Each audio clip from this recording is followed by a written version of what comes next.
A 26-year-old went to a doctor for a routine checkup last year, and with no symptoms, no pain, he felt completely fine.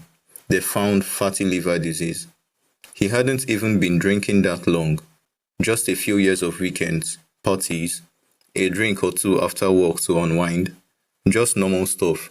Stuff that millions of people do every single day without thinking twice. He had no idea his liver was already in trouble. Neither do most people watching this right now. Your liver doesn't send pain signals when it's damaged. There is no warning light and there is no alarm. It just quietly absorbs everything you throw at it until one day it cannot anymore.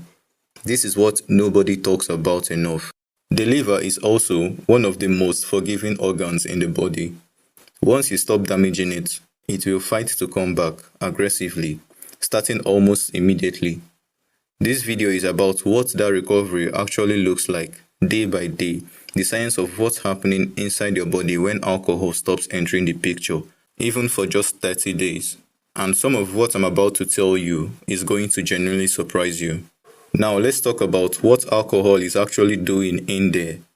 Most people think about alcohol like something you drink, you feel it, you sleep it off, and you are fine. That's not what's happening inside your liver. When alcohol enters your bloodstream, your liver treats it like an emergency. It stops every other job, including fat processing, blood sugar regulation, toxin filtration, and shifts its entire focus to neutralizing this one substance before it reaches your brain and destroys it. It converts alcohol into something called acetaldehyde. Here is the part that should make you pause. Acetaldehyde is more toxic than alcohol itself. It's the chemical that causes the flushed face, the racing heart, and the nausea. Your liver then rapidly converts that into something harmless that your body can breathe out and flush away. The liver can process roughly one standard drink per hour. That's the threshold.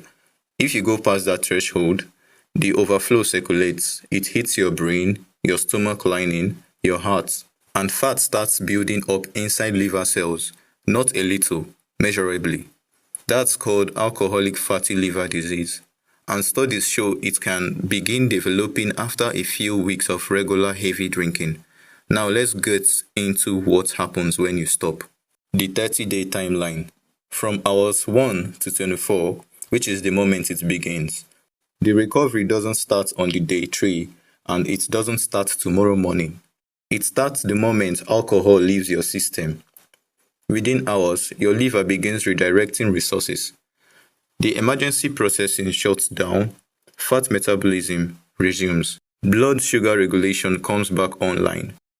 Liver enzymes that were spiking begin their slow descent back toward normal. You might actually feel worse at this point. Headaches, poor sleep, and irritability. That's your nervous system recalibrating. Your liver is already doing better. Day 3 to 7. Inflammation starts dropping. Here is something most people who drink every night will never experience in their entire lives. Their liver inflammation actually going down. Alcohol causes chronic low-grade inflammation inside liver tissue. You don't feel it and you can't see it, but it's there, quietly damaging liver cells every single day. By day 7 of no alcohol, studies show measurable reduction in liver inflammation markers. Your liver enzymes ALT and AST start trending downward. These are the exact numbers your doctor checks in a blood panel. Elevated ALT and AST are your liver waving a red flag. 7 days in, that red flag starts to lower. Day 8 to 14, fat starts leaving. This is the week your body starts to show it. The fat that's been accumulating inside your liver cells starts mobilizing, breaking down, moving out. Your liver's ability to produce bile, which handles digestion, improves.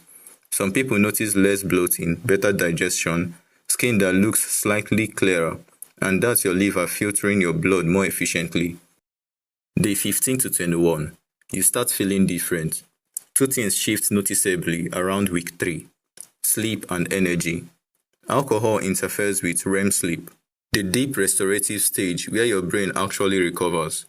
It might help you fall asleep faster, but it fragments the quality of sleep you get.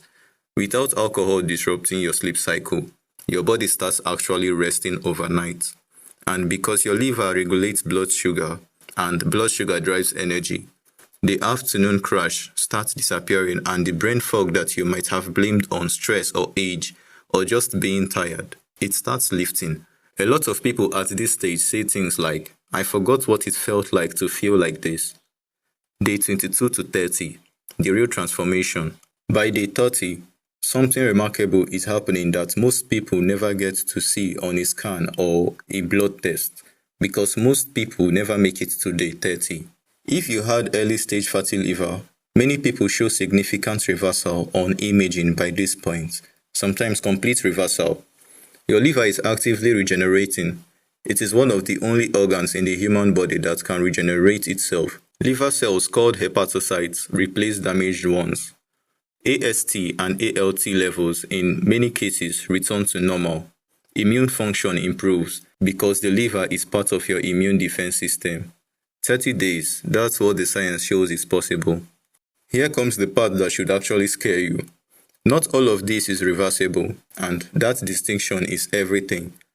3 stages is all that separates a full recovery from a transplant list. Stage 1, fatty liver, almost entirely reversible. This is quietly where most regular drinkers already are.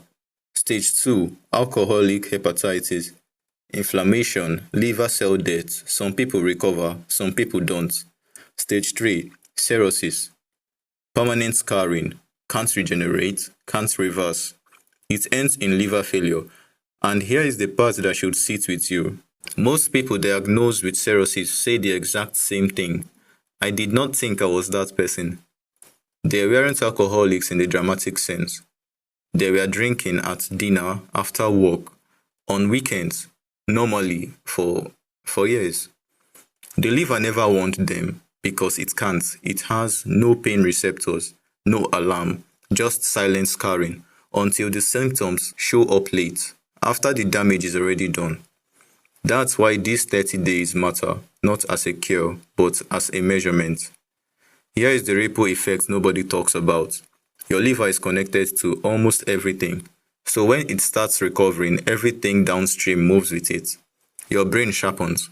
The fog that you normalized, the poor focus, the slow thinking, it all lifts as your liver clears residual toxins more efficiently. Your mood stabilizes.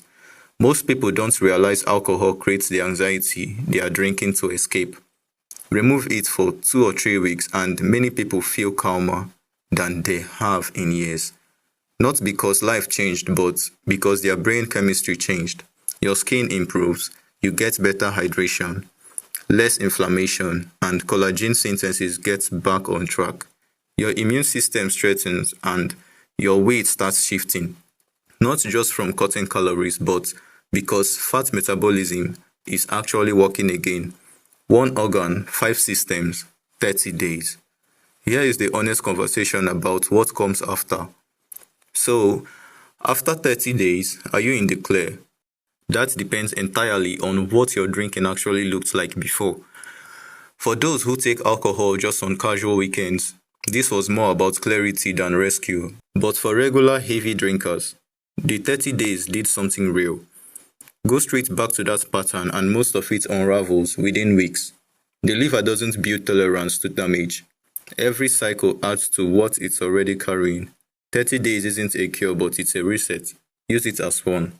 Your liver has been fighting for you this entire time, silently, without a single complaint. 30 days without alcohol isn't a punishment. It's just giving it room to do what it's always been trying to do. If this hits different, like and subscribe.